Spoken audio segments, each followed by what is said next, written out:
When we first thought of Mineral Hall, we often think of like this idea of domesticity. We were thinking a lot about home, we were thinking about this domestic space. We want the work to sort of live in the space. And it's fascinating to hear the history about it because in the north wing of the home, one of the people who helped build the house, he was a mining magistrate and incorporated a lot of his rock collection into this north wing library space. And for me, a big interest was install and learning how to handle art. There were a lot of sort of, I guess you would call it like legal restrictions with hanging in here. The roof, we can't screw into that.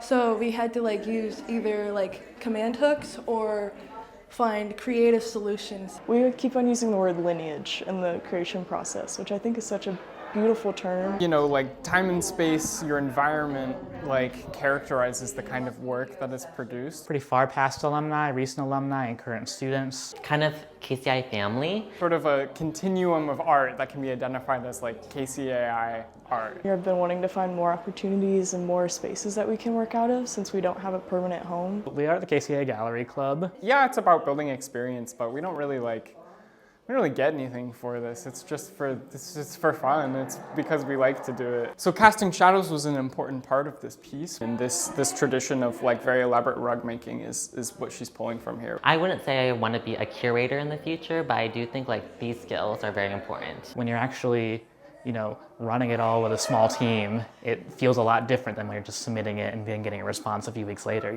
So we wanted it to have a space where it could breathe, but also not really complicate too many things. It's an interesting challenge finding that line between home and craft and exhibition. Sculptures and furnitures and a lot of textiles that often like bring comfort and warmth. Trying to find these like things that tie us all together. One person might have graduated in the 80s, one person might have just graduated 2 years ago. But still, there's through lines amongst our work because we're all working in the same environment.